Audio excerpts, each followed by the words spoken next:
সাইয়েদনা ইব্রাহিম ছেলের ডাকে বললেন, ও আমার কলিজার টুকরা ছেলে ইসমাইল, গত রাতে আমি স্বপ্ন দেখেছি যে আমি তোমাকে জবাই করছি। ফানদুর মাযা তারা, তোমার অভিমত কি, অপিনিয়ন কি জানাও। সুবহানাল্লাহ বলেন। ছেলেরা বললেন, আমি স্বপ্নে দেখেছি তোমার জবাই করতেছি, তোমার অভিমত কি? আমগরে যদি আমগো আব্বারা কইতাম আমার দেখেন না, বড়টারে দেখছেন কথা কম, বড়টাই কইতো আমার না মাইজাটারে দেখছেন, মাইজাটারে কইলে কইতো ছোটটারে দেখছেন কথা কম। আমরা এটা কইতাম না? 100% আমরা এরকম উত্তর দিয়ে দিতাম, চিল্লা এখন ঠিক এটা। কিন্তু সৈয়দনা ইসমাইল কেমন ছেলে, বাপ কা বেটা সিপাহি কা ঘোড়া, কুছ না হতো থোড়া থোড়া, ঠিক না? ছেলে বলল, ইয়া আবাতি ফাল মা তুমারু সাতাজিদুনি ইনশাআল্লাহু মিনাস সাবিরিন।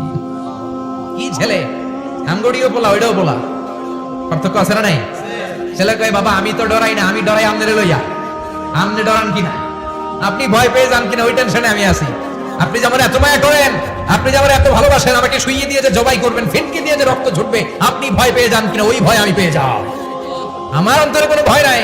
ইয়া আবাতি ফাআল মা তুমার, বাবা যেমনটা আদিষ্ট হয়েছেন ঠিক তেমন তেমন করেন। সাতাজিদুনি ইনশাআল্লাহু মিনাস সাবিরিন, ইনশাআল্লাহ আপনি আমারে ধৈর্যশীল পাবেন। এরকম ছেলে আমাদের ঘরে ঘরে থাকার দরকার আছে না নাই? তার মানে বাপ বেটা কি ডায়ালগ মারছে কোরআনে তুলে দিল কে?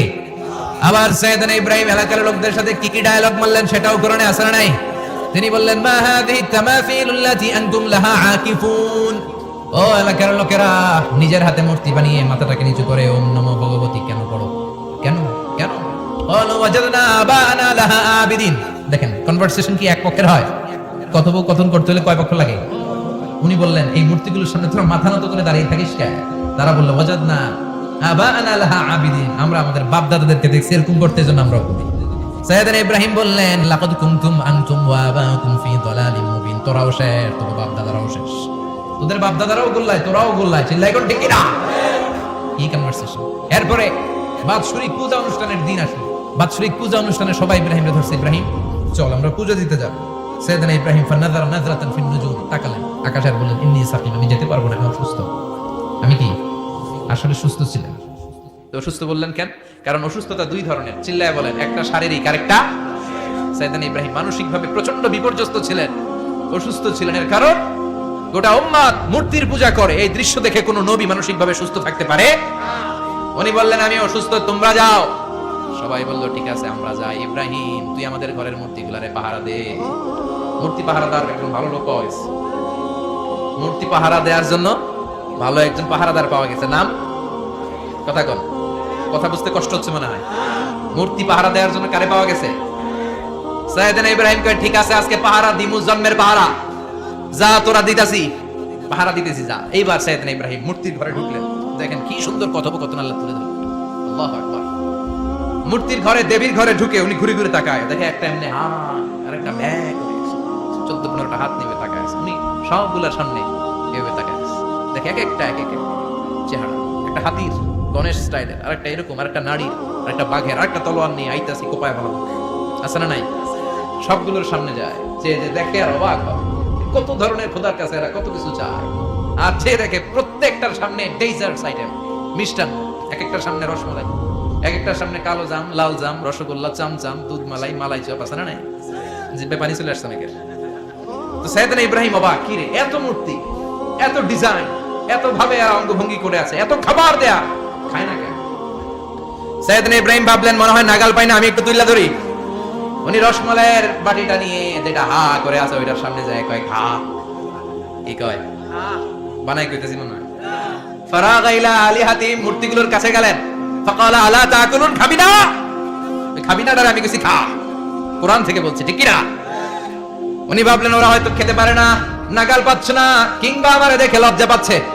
নিচ থেকে রসমালাইয়ের বাটি তুলে ধরলেন। উনি বললেন খা, আর ওগুলা কয় হা হা করে নরেও না সরেও। উনি মুখের সামনে তুলে ধরে বললেন, আলা তাকুলুন, খা। সবগুলার সামনে গেলেন, খা খা। কেউ খায় না, ওগুলো হা করে আছে। সাইয়েদনা ইব্রাহিম বললেন খা, কেউ কথা কয় না। উনি বললেন, খাবি না কেন? তাইলে কথা ক। এই যে কষ্ট করে উড়াইলি, মুখের সামনে দিলাম, খাবি না কেন? কথা বল। আলা তাকুলুন, খাবি না কেন? কথা বল। মা লাকুম লা তাতাকাল্লামুন, খাবি না কেন? মা লাকুম লা তানতিকুন, হয় খা নয় কথা ক। বলতেই লাগলেন খা খা, প্রত্যেকটা মূর্তির সামনে গেলেন, খা, ওগুলা করে আছে হা।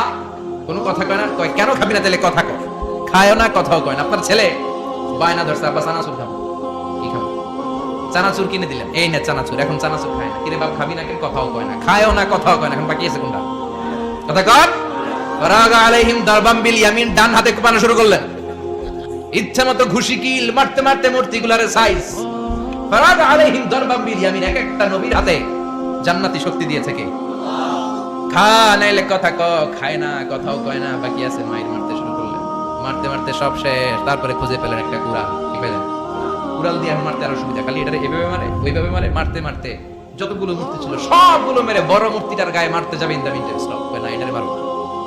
ফাজআলাহুম জুদাদান, সবগুলারে টুকরা টুকরা, ইল্লা কাবীর আল্লাহুম, বড়টা ছাড়া ওইটারে রেখে দিলেন।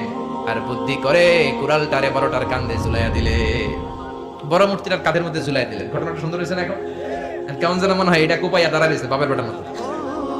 বড় পূজা শেষ, পূজার দিনক্ষণ শেষ, বিকেল বেলা পূজা মণ্ডপ থেকে সব এসে দেখে সর্বনাশ। পাহারাদার ইব্রাহিম কই, আনতা ফাআলতা হাদা বিআলিহাতিনা ইয়া ইব্রাহিম। ইব্রাহিম সর্বনাশ কে কইছে? তুই কইছত নি? কাইনো বড়টাই কইছে, ওইটারে জিজ্ঞেস করো। বাল ফাআলাহু কাবীরুহুম হাদা ফাসআলুহুম ইন কানু ইয়ানতিকুন, কোরআন থেকে বলছি, আমি করি নাই। ওই দেখ কুড়ালটা কার কান্দে, বড়টার কান্দে, ওইটারে জিগা। সবাইকে খাইছি, সবাই বলে ইব্রাহিম তুমি কি জানো না এগুলো কথা বলে না? সাইয়েদনা ইব্রাহিম বলে যে এটা কথা কয় না ওইটার পূজা করস কেন? যেটা কথা বলে না, যেটা নিজেরাই নিজেদেরকে মায়ের থেকে বাঁচাতে পারে না, নিজেরাই নিজেদেরকে রক্ষা করতে পারে না, তোরে কিভাবে রক্ষা